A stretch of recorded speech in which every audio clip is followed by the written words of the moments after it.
the stretching when you do the fly, the stress.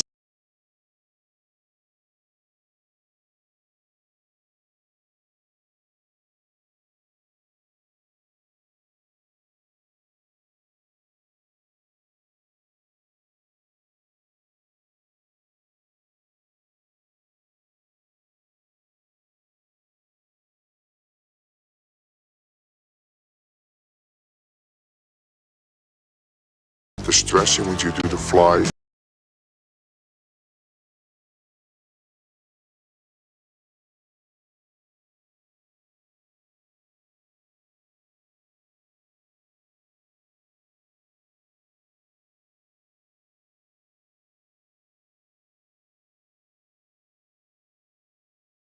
The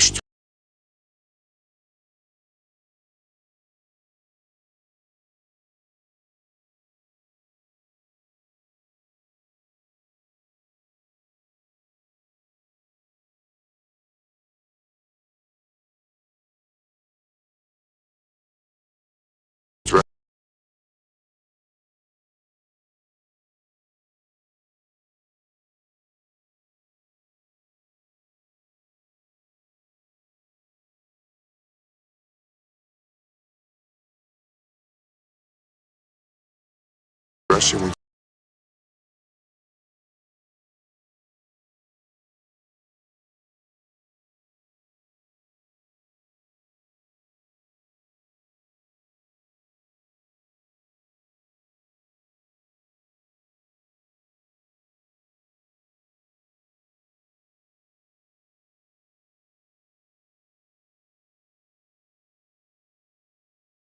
do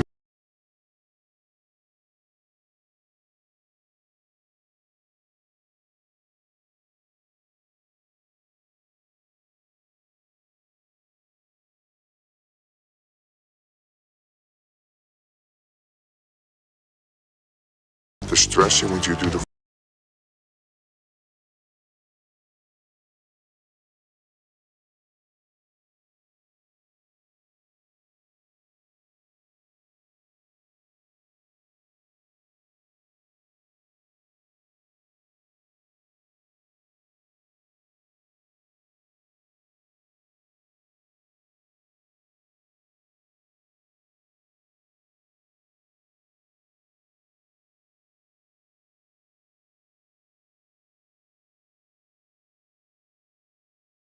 stretch.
When you do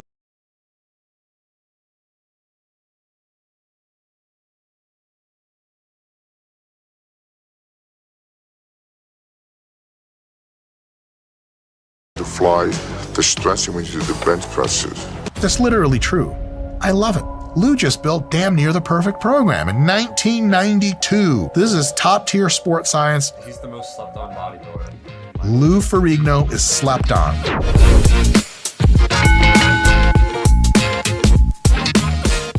Hey folks, Dr. Mike here for RP Strength. I have been a longtime professor of sports science. I'm a competitive, not so good at it bodybuilder, a competitive, not so good at it Brazilian Jiu-Jitsu grappler, and a person who likes watching gigantic men from the 80s sweat and glisten and grunt and working out's what they call it. And one of the best to ever do the workout thing was Mr. Lou Ferrigno, also known as the Incredible Hulk, also known as Lou Ferrigno. And that guy from Pumping Iron, what was his name? Lou Ferrigno again. He's training chest. I don't know what decade this is from, but it's going to be from the past, so get ready for a ton of my dumbass impressions of accents of people I have no business doing impressions of. 3, 2, 1, Lou Ferrigno. I believe that's Linda Murray, one of the winningest bodybuilders of all time, female bodybuilders, and dare I say, to set the New York, Philadelphia, New Jersey, Italian guy accent tone for the rest of this video. Fucking beautiful. My God, marron. Anyway, 1992 Olympia Valeo belt. My God, is that a collector's item? And I don't mean just because it was on Linda Murray's body, though it was also that.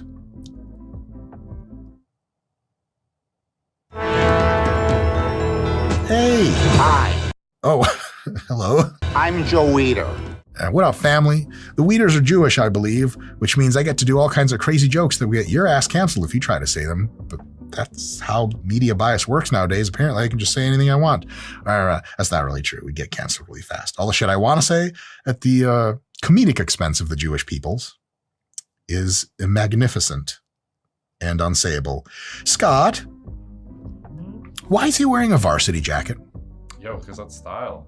Like, this is back in the day. That shit was cool. That was tight. Am I not Ever cool? seen an Ice Cube record? Got the same Yo, facts. Is he in the... Was Joe Weider a member of the NWA? Clearly. What does the NWA stand for? It's He's JWA. JWA. Is there really such a thing? The attitude can be summed up as, "Hey, get my chiropractor. Hey." Yeah, it's a different attitude, but it's still there. Yes. I always love the NWA. What does it stand for? The Northwestern Alliance? That's what it is, right? Yes, correct. Yes. I've been training the champions since 1936. I like how he says the champions, not some champions, not champions writ large, the champions. Fucking unbelievable. Did he say 1936? Yeah, dude, he was born in 1919. He died at 93. He's a beast. Wow. Wow. I always say Jews are born at a biological age of 80 and die at a biological age of 92. And he sure looks his age of anywhere between 80 and 92. I well remember Lou as a teenager. He did not have a great chest. It's all relative, I suppose, compared to Arnold. But today, he owns one of the most powerful chests in the world. What went into build that chest, he's about to tell you in this video, because I want you to know everything that's humanly possible to succeed. People say all sorts of unkind things about the Weeders, and I have no idea if those things are true or false. But damn, did they give birth to modern bodybuilding media. Muscle and Fitness magazine, Flex magazine, the Mr. Olympia, for the love of God. These guys kind of built bodybuilding with their own two hands. Joe and Ben Weider, unbelievable, over-the-top, mega contributions to bodybuilding. And honestly, that's how I learned a lot of my early stuff, was reading Flex magazine and Muscular Development back when we had real magazines, god damn it. And I walked to school through 18 miles of snow, which growing up in Russia and then Michigan, not exactly an exaggeration. And it was good times, man. Bodybuilding mags, no social media, which means everything was objectively inferior. But you got a lot out of the magazines, and the Weeders really did publish stuff. They published everyone's routines. Now, was some of that ghost written? Yeah, of course. Was that really the routines the guys did? Sometimes yes, sometimes no. Did you get a lot of information to process as a kid reading magazines and try the stuff in the gym, see what works, see what doesn't? Yeah, hell yeah. So my hat goes off to the Weeders. Incredible work. And yeah, he's not lying when he says he's trying to teach you a lot of shit. Because I love you and I want you to succeed. Telling random people you love them is like a move reserved either for literally Jesus Christ and literally no one else. But that's just me being a dick. But you No, not everyone else. Just you watching. I am personally in love with. Scott, is that legal to say or ethical? Yeah, I think so. But I guess what wasn't legal, as you mentioned, people spoke ill of the Weeders, is because they got in a lot of trouble for like false claims and advertising surrounding their like fitness products. Yeah. Things like Back a pound per day. Yeah, back in the day, you could say anything you wanted about a protein powder, like this protein powder was discovered on the surface of the moon. Little asterisk, like not actually protein powder, not actually discovered. The surface of the moon does not actually exist. That's why I've asked Lou to spill the beans. At 6'5" and weighing close to 300 pounds, Good God. That's a big person by almost all standards. Like you think you train, but you're like 5'8". You weigh like 215 and you have abs and everyone's like, dude, you're the man. And then Lou Ferrigno walks in the gym and you're like, oh, I'm a child and I've been pretending this whole time. he's certainly capable of lifting impressive poundages. But Lou isn't in the business of impressing people in the gym. Forget about powerlifting. Let the ego out of your gym. Damn, they got to shit talking real quick. He's like, hey, I'm just going to do my Italian guy impression for Louis. Louis, no offense. Hey, these fucking powerlifters, fuck 'em. Fuck out of here. Hey, my friend Joey, he benched 600 pounds in fucking high school. What did you do? Nothing. Bodybuilding is not strong in general by how much you work out in a session. You don't have to prove yourself by have to bench 300 or 400 pounds. You have to feel the movement. Okay, is that true? Yes and no. It's true in the sense that you're not trying to get to crazy high poundages, especially for 1 repetition max. It is also true that feeling the target musculature straining under load is a really good sign that you're actually training the muscle. Some people can get really weird technique going with a bench press to bench a lot of weight, and it turns out their chest or shoulders or triceps just aren't getting hit a lot from it. And if they focused more on better technique to expose the muscles by retracting, for example, their shoulder blades, arching their backs a little bit, they could actually get significantly better chest stimulus without worrying so much about the load. However, being able to track your rep progression and strength progression, your strength for repetitions, anywhere between 5 and 30 reps over time, in a multitude of exercise for a muscle group is probably one of the best objective ways to determine if you are progressing and to what extent or not. For example, are your pecs improving? Well, it kind of look a little kind of fuller maybe over here in the mirror. You ask your girlfriend, hey, Kelsey, are my pecs getting better? She's like, I don't know, Scott. Ooh, Scott. Who's Kelsey? Whoa. Oh. I don't know, like you're always big. I just like lost track, whatever. And you're like, she's no fucking help. So you kind of look in the mirror, you're not sure. You get into your training log and you look, has my incline dumbbell press with good technique gotten stronger for reps over the last several months? Has my bench press, has my machine chest press, has my flat dumbbell press, have my deficit push-ups, and so on and so forth. If on average, most or all of your chest exercises have exhibited a trend towards more weight being lifted for the same reps, or more reps being done for the same weight, or any combination of both improvements, yeah, man, you're probably gaining muscle, especially if you've been training more than a year or two, and it's no longer super easy nervous system gains that you're making. And nervous system gains are usually only made 1 exercise at a time. So if you haven't been doing dumbbell presses for a while, you come back to them, and within 2 weeks, you're smashing all-time PRs on how many reps you can do with whatever weight, with good technique. Yeah, you're probably more jacked. That's probably the best way to tell that you've gotten more jacked over time. Because if you want the proper chest development, you have to feel the complete range of motion. Did he say complete range of motion? Be still, my heart. Lou, I knew there was good stuff about you that didn't just end with your unbelievable pants. Scott, try to look at those pants intently and not get a seizure. Go. Yeah, it's doing that like optical illusion thing with my eye. Like, how many lines is it? Oh. It's like a lion trying to hunt a zebra, and he's like, where the fuck is the zebra? It's got fucking camouflaged. Also, it hides your bulge pretty well. And if I know something about hiding bulges, well, I don't have much to hide. I honestly didn't know where that joke was going. I just have a small cock, you guys. That's it. There's the joke. My whole life. That's true, you can't stand on stage. You can't stand on stage in a bodybuilding show and suddenly say to the judges, I know my chest doesn't look that good, but I can bench press 500 pounds. Facts. The judges at the show actually give precisely 0 FUCKs of anything related to anything. They just see what they see. So guys get really carried away with how strong they're getting at the expense of technique, at expense of feeling the muscle. It just doesn't matter. There's no rationalization. There's no excuse. You either build a physique or you do like what I did and build a not so impressive physique that looks kind of 6 weeks out at all times, even at your best, and you place so poorly in bodybuilding that you make up all sorts of excuses and then quit because you're too pathetic to continue and you cry yourself to sleep every night. Huh? They don't care. True. Don't get me wrong, but if you train hard, have a great body like me. Little smile. Oh, Luce, you dog. It's easy to say strength doesn't matter when you're fucking gigantic and stronger than everybody. But yeah, strength matters, just rep strength over time on all the exercises, not crazy ego lifting. The amount of weight I lift. Today, a lot. Oh, okay.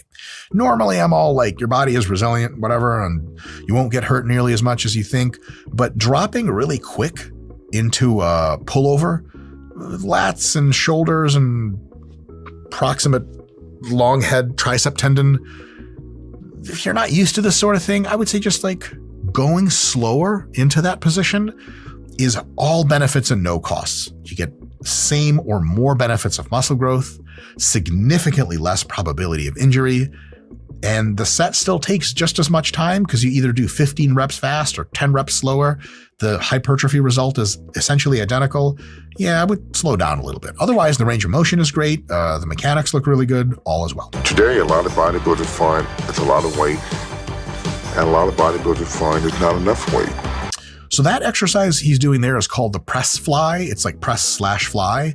It's you typically fly on the way down, and then as you come down, when you're trying to fly up, you bring it in and press it up. He's doing kind of a modified version of that. What that allows you to do is get a really crazy eccentric overload with the weight that you might not be able to fly up for a lot of repetitions. So you can typically do flies with the 40s, right? You get the 45s instead. And maybe for most of the set, you do just traditional flies. When you're getting close to failure, you do the eccentric phase, slow, as if you're going to come up with a fly, but you're done. You can't come up with a fly. Bring them in at the bottom, deep stretch. Now pressing is easy because check this out. You just took the lever arm and cut it in half. Press out, start again on the eccentric version, come down, press out. You can get 5-6 more reps like that and nuke the living shit out of your chest. I would give that a try. It's just, I think it's a good idea. Anyway. There's a lot of big words on today. I've been training for 30 years. This weight is enough for me. In my early stage of training, I used maybe half the weight. I didn't care because I knew that it was the form of, if you want to have a long-term career in bodybuilding, you have to really respect your body, respect the exercises, because if you do, you're going to have a long career. Dude, that is so much facts. At the same time, my brain's having trouble processing this shit. If Lou's actually for real about the fact that he didn't care how much weight he was lifting back in the day because he knew it was all long-term progress and setting up the foundation of your body with good technique to keep going, my God, he is preternaturally intelligent or wise or some combination of the two. Your boy, myself, and I did the same shit you motherfuckers probably did. When I got in that high school weight room, I tried to lift every single weight. Technique, I never heard of her. Range of motion, who? Is that a new student in class? No clue. Just as much weight as possible. And I remember I got a shoulder injury when I was like in the 11th grade after like a year and a half of lifting.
I hurt my shoulder benching.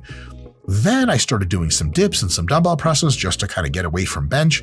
My technique improved a little bit, and I kind of learned my first big lesson of just don't be an idiot and rush into super heavy weights.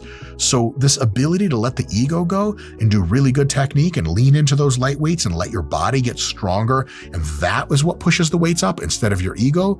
Unbelievable. I can't recommend this enough. You can only watch so many Sam Sulek videos until you learn to do the opposite. I'm kidding, Sam. You're the fucking man. You're still alive and in one piece. My man. If you don't, you're going to have a short career, you're going to have a lot of bad injuries, and the long one's going to be a major step back for yourself. Tons. The really crazy thing about injuries in bodybuilding and in media is that the guys that don't get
hurt just by luck or sheer amazing genetics, you see them. They're the ones posting. They're the ones training. They're the ones jacked.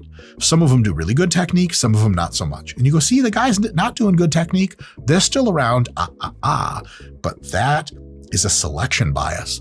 The people that weren't doing good technique, that got really, really messed up in the gym, pecs torn, biceps torn, lats torn, the whole thing, they're typically not on social media posting any kind of training that people would find impressive, because my rehab journey, day 371, just doesn't get the same clicks as 405-pound bench press with good technique for 20 reps straight.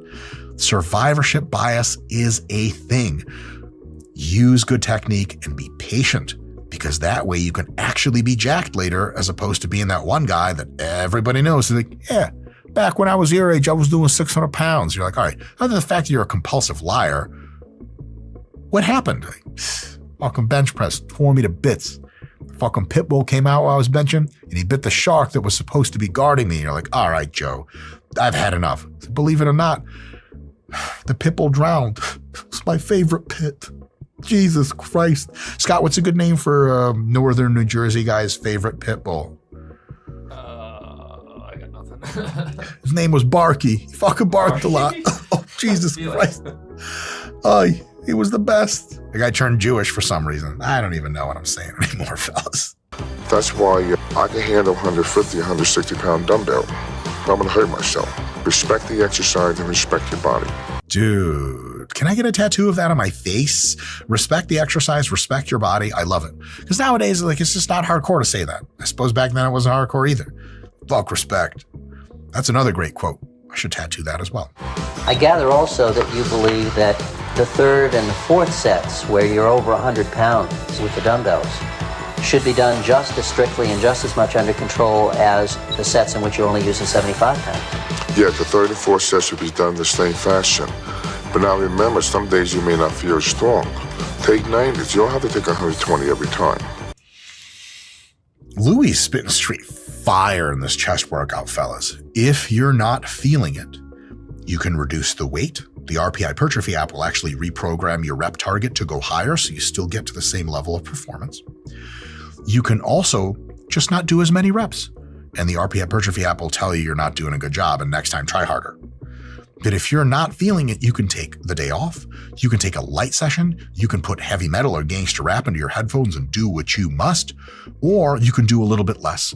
Guys get really, really attached egotistically to certain weights.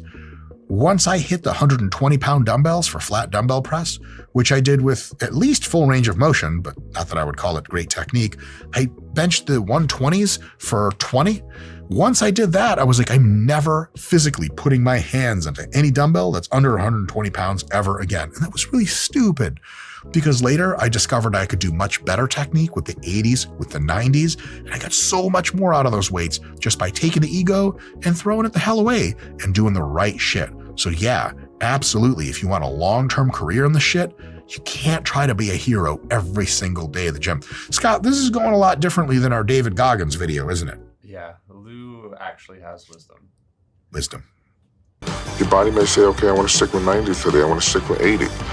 But each set, each rep had to be perfect and be just as good as every other set.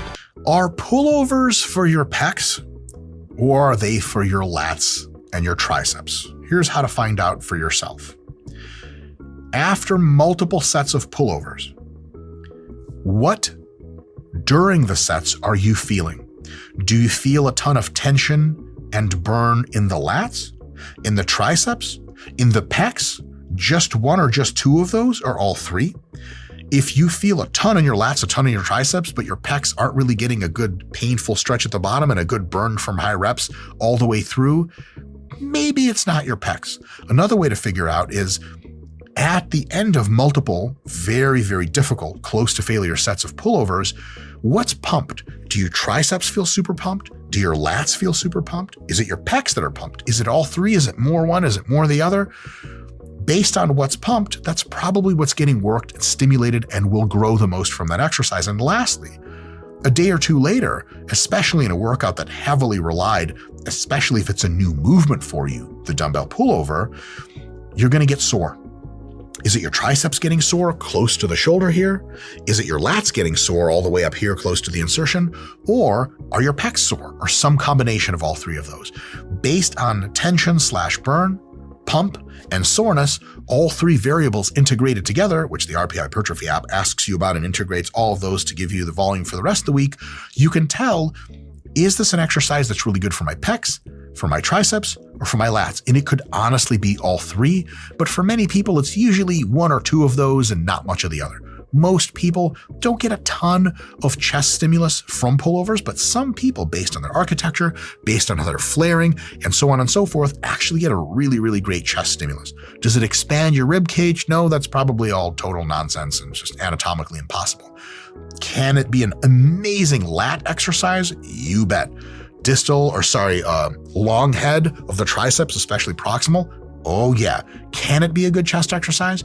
If it gets your pecs really, really tense at that bottom position, huge burn for high reps. If it gets you a big pec pump, if it gets your pecs sore, yeah, hell yeah, it's a great chest exercise. If it's kind of none of those things, it's probably not a good chest exercise. It's just better to do some other movement like flies or presses or anything else you like to do. Folks, I interrupt this broadcast to bring you terrible recent news. I'm not sure how to say this. A VersaGrip escaped from a cryogenic super maximum security prison and is on the loose in metropolitan Los Angeles right now. Do not go outside if you are anywhere in the Southern California area. If you see a device that looks like a wrist strap but offers you way, way, way more friction than a regular strap, can make training your back and legs and shoulders a breeze without ever limiting your grip, do not approach it. Do not try to reason with it. Stay indoors, get under your bed, hide, and pray. And if you want your own VersaGrips, we got a link in the description to buy one, and the code's right here to get yours for some money off. Best of luck, everyone. Back to the program.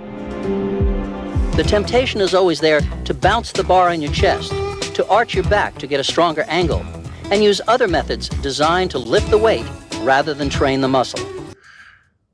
Bouncing is dumb, that's for sure a bad idea. Arching your back to get a better angle actually exposes your pecs and the majority of their muscle fibers to two things. One, probably an incrementally safer position for the shoulders, especially if you arch and retract. Powerlifters don't usually hurt their shoulders. People who bench press a lot, like football players, but do it with a flat back, typically hurt their shoulders a lot more. And by arching your pecs into that position, not only are you making it safer, but you're exposing more muscle mass and lifting more load and actually stretching your pecs. So arching your back is totally cool as long as you do it in a way that exposes the pecs more. If by arching your back, you're shortening the range of motion substantially in a way that doesn't feel like it stimulates your pecs more, but allows you to lift more weight, you're a power lifter now. Congratulations. You're not doing hypertrophy training anymore, but a little bit of an arch and retraction, it's probably a really good thing for chest training, and I would absolutely try it. But Lou has a method he frequently recommends to young bodybuilders to get around these problems. Start with a weight that's really a little bit too light for you. Feel what that form is, and then increase the weight. But if you increase it to the point where you don't feel that same form, even though you're lifting the weight, it's probably too heavy. That's why it's very hard to change bad habits to good habits. It's so important to learn the good habits, and you won't have to worry about changing later on. Holy crap, Scott, did we unlearn most of the good stuff they taught us back in the day? What the fuck is going on? This video is like 40 years old, and there's more facts in this than like 50 fucking dumbass new workout reels combined. It's got like buried. I don't know. I've never seen any of this before. Oh my God. So much smart shit. First of all, absolutely warm up and feel your muscles how they're supposed to feel. It's absolutely true that if you go heavy enough that you lose the mind-muscle connection entirely, could you be training the muscle robustly? Yes. Is it as high of a probability than if you actually stay connected with the muscle and know what's going on? Probably not. So generally good advice to not go so heavy that you're just out of touch and you're just trying. Usually sets of fewer than 5 reps get you in that, and they're just not that great for hypertrophy training. And the other thing that Lou said, which is just super genius, super spot on, aligns with all modern sports science, which didn't even have back then, was that it is very difficult to unlearn bad habits and reteach yourself good habits. Your brain really likes to do what it's been learning and doing for a long time, and it doesn't like to go back on itself. It can, but it's a more difficult, more painful, more frustrating process. So the next time you get a new exercise you want to try, from rep 1, try your best technique. Set 1, set 2, set 3, set 500. 2 years later, good technique, good technique, good technique. That way, when you're trying really hard and you can't cognitively pay attention to your technique and try at the same time, that good technique's already automatic, which is an amazing song by the Pointer Sisters back in the day. And Lake Street Drive, which is a new indie band, did an even better remix of the shit than the original. Scott, can you believe that? It's hard to believe. It's hard to believe, except that vocalist, damn, that lady can sing. In any case, you want good technique to be established. And learning bad technique first and then unlearning it is a huge pain in the ass. So is what Lou is saying here completely on the money? 100% yes.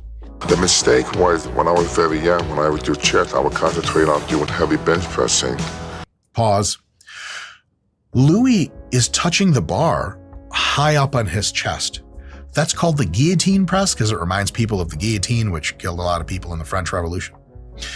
Is that a bad movement to do? It is not. It is super safe. What you have to do is warm up and make sure that as you do it, you allow the correct amount of flare, usually not too little, usually not too much, and you have to experiment with it so that your shoulder joints feel hunky-dory and you get a ball or chest stretch at the bottom. It's an amazing movement.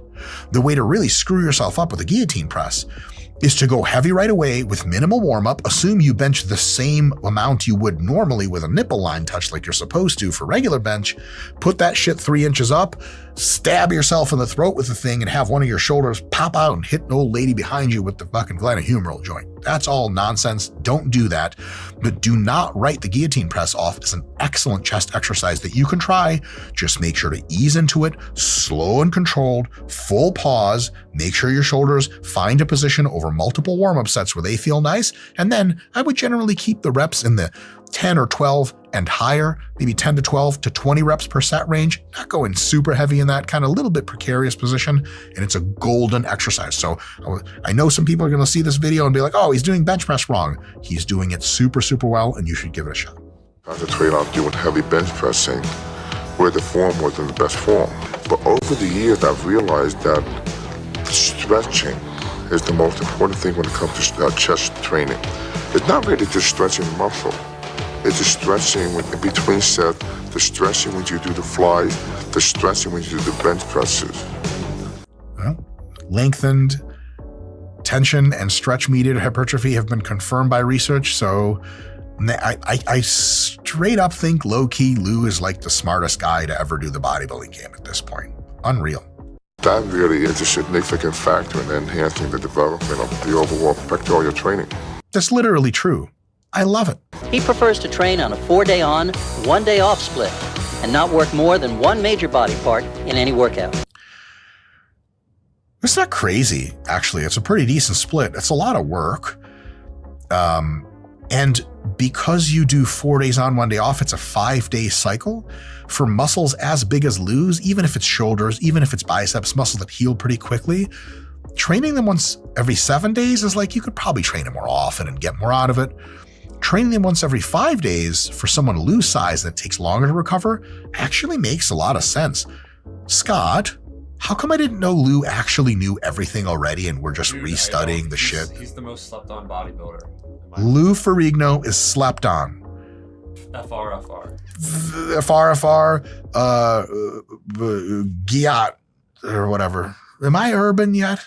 The first day I'll be doing back. The second day I'm training chest. The third day will be leg. The fourth will be shoulders and arm. Yo. Here's what's cool about this program. He hits back on day 1 and then again on day 6.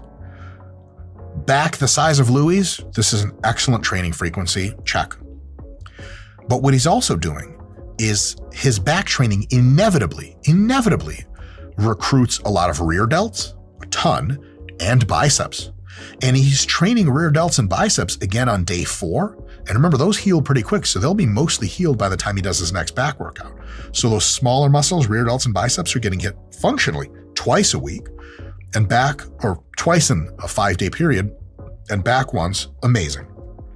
Chest will always train a ton of front delts and will always train a ton of triceps. And guess what? Shoulders and arms, get the front delt again, side delts, of course, and triceps with the arms. So now in that 5-day cycle, in total, he's training triceps twice, chest once. It works really well. Bigger muscles that take longer to recover, like chest, typically you don't train them as high frequency as triceps. This is a big check. Legs, once every 5 days is totally great. So this is super. And because legs really beats the shit out of you, you have to do probably some easier workout the day after and take a break altogether the day after that. Shoulders and arms after legs, anybody can do. The reverse might not be the case because then legs would just cook your ass. He takes the day off, he's back at it. Scott, Lou just built damn near the perfect program in 1992. Asynchronous split. Async split. This is top tier sports science. Holy shit. The only thing I'd have to say if I was real nitpicky is somewhere like around that chest day, if he put in some extra side delt work, side delts would be crushed twice in that cycle, and we're really getting close to damn near the perfect plan for somebody's Lou's size. So I don't even know what to say. I had no idea starting this video that I was just going to be overly agreeing with everything. Be more like Lou Ferrigno, I guess, is really the lesson here. The fifth would be the day off. When I was a young kid and trained, it would be Monday, Wednesday, Friday, arm, upper body, and then Tuesday, Thursday, Saturday would be leg. Holy shit. It's easy to write that down on paper. It's a lot harder to do in real life. It was too much. Fact. Dylan, never do an exercise while your attention on something else. Unreal. The wisdom keeps spilling out. Never do an exercise while your attention is on something else. You guys ever see people do pec flies and like stare at people while they do it? What the hell are you doing? I know damn well you're not trying as hard as you're supposed to be. When you're doing the shit, you're supposed to be doing the shit and only the shit. Lou, preach that word, my God. Guys, I was gonna do an analysis of exercise by exercise and rep by rep Louie's actual chest training program, but I never got around to it because there's so much wisdom in the whole warm-up and just general discussion. I had to riff on it. Folks, Lou Ferrigno, every single thing he said is so on the money. I guess I just wish we could take like 10 modern fitness influencers, me included, and just trade them out for Lou Ferrigno talking that same shit he always did. Folks, I don't even know where to find Lou Ferrigno. He's been an actor for forever. He doesn't need you to follow him, but if he's got social media, I would get on it. Maybe he's got some wise shit to say there. Lou Ferrigno, legend out of 10. I've been Dr. Mike. It's been real, and I'll see you guys next time. Woo, that was super fun. You guys, my chest feels bigger already. Oh, yeah, thanks, Lou. This right here, this video, it might not make your chest bigger, but it's another video you can watch. Give it a click. See you next time.